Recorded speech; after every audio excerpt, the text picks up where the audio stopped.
Hello there. Today I wanted to do a video on my current Eureka collection. My Eureka titles have grown. I think I did a video on this collection. Must be more than a year ago. I love the Eureka line. It's full of it's exemplary because it's full of world cinema. And I mean it goes way back to like. The oldest film here is 1928. This is The Man Who Laughs. I believe it's a silent film. I haven't actually seen it.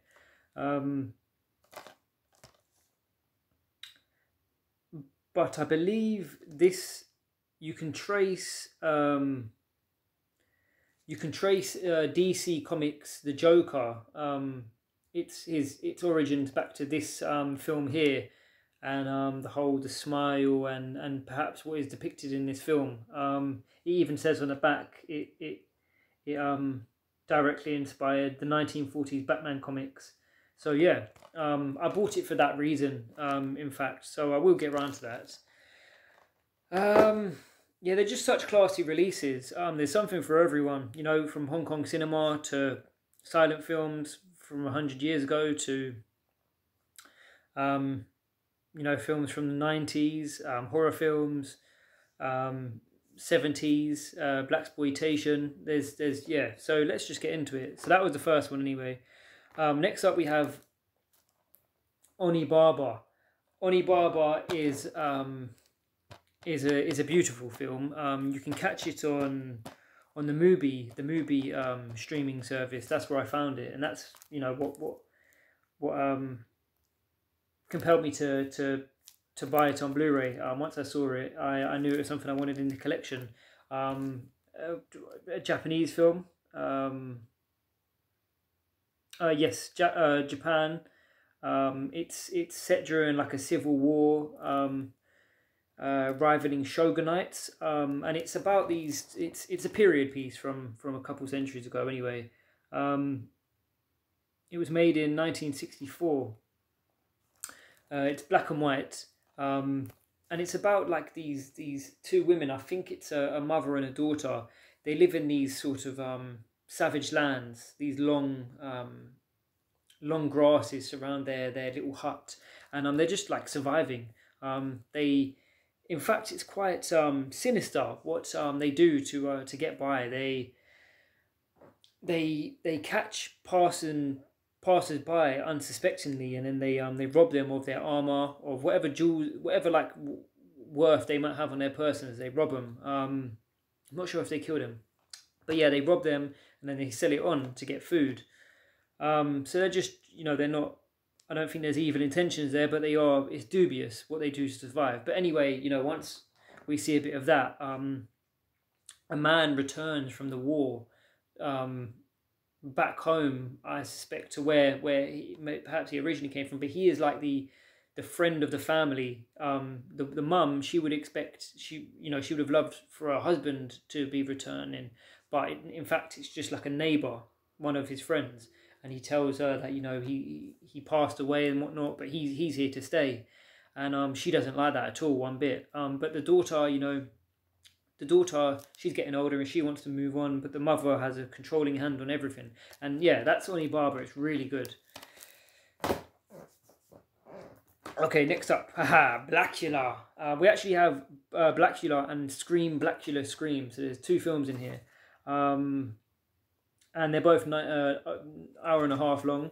I enjoy Blackula. I really like the 70s, you see. So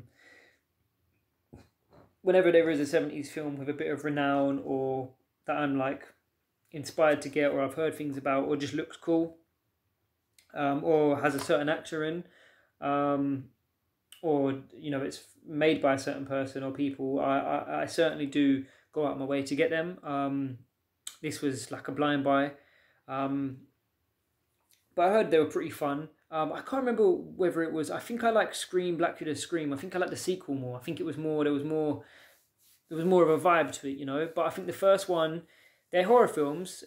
It's about like this dude. I think he goes to Dracula's mansion in where is it, Romania somewhere, and he gets bitten, and then he gets resurrected years later in like 70s America, and oh yeah, so and that's it, an African prince, Mamuwalde.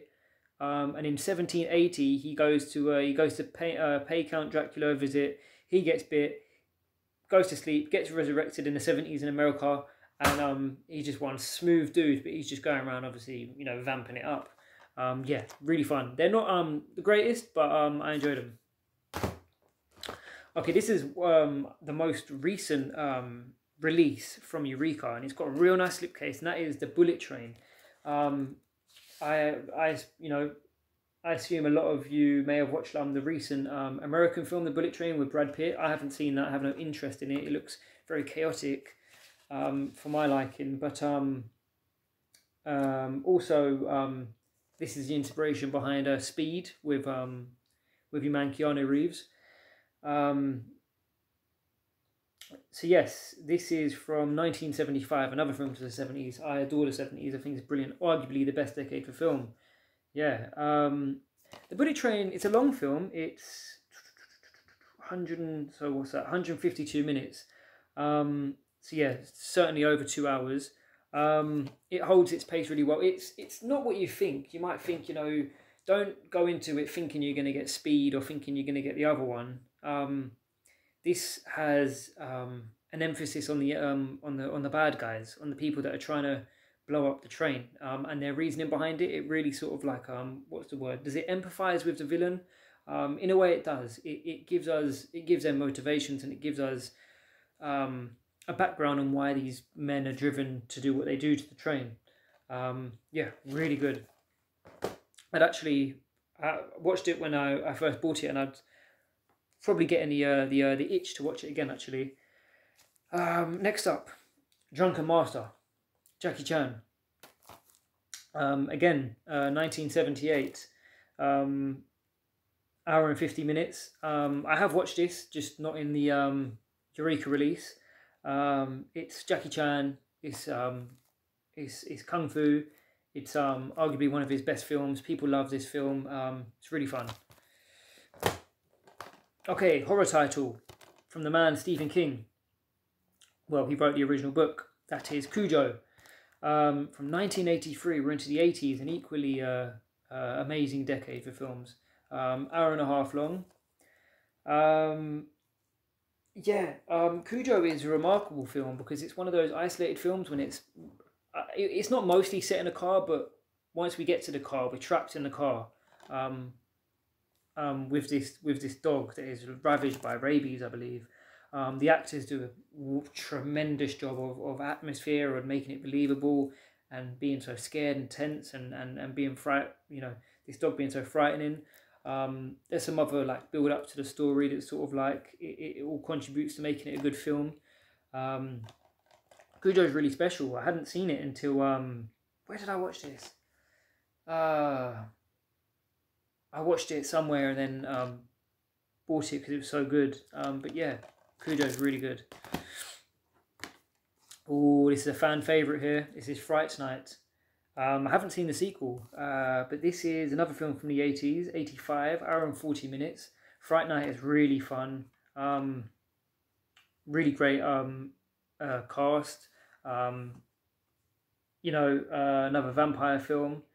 Oh, there's a theme going on here. Yeah, no, it's this is, I don't need to say much on this. It's Fright Night. If you haven't seen it, I do implore you to go and check it out. And I do need to see the sequel myself. Next up, The Millionaire's Express. This came out was released. Okay, no, so this was released in 2022. I was thinking it might have been released around the same time as Bullet Train, but no, certainly not my newest pickup. Millionaire's Express. I was when I heard this was being released, I hadn't seen it before, but I was like, it was just a day one buy, from the things that people were talking about it, and the cast, really like Sammo Hung, really funny actor. This film's terrific. Can uplift your spirits. It's a comedy. It's sort of like a is it? Oh, I don't want to.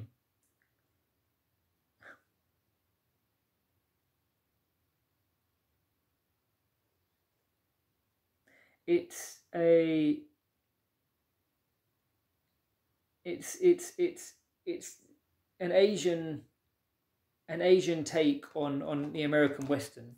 Um, yeah, Hong Kong. Sorry. So yeah, it's Chinese. The Chinese take on American westerns. They sort of like use the tropes of the American westerns that we saw in in American cinema, and flips on its head, and it all contributes to being a terrific belly laughing, belly aching film.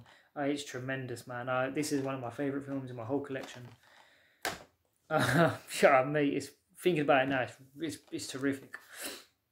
This is another recent pickup. Is it from this year? Yeah, it is from this year. That is Michelle Yeoh in Magnificent Warriors. Wicked slipcase there. Really nice slipcase. I haven't seen this yet. Still sealed. You get a limited edition collector's booklet in here too. It's a little bit of a write-up of the film. These films are being celebrated by Eureka, Hong Kong cinema and whatnot. It's even being celebrated by other labels.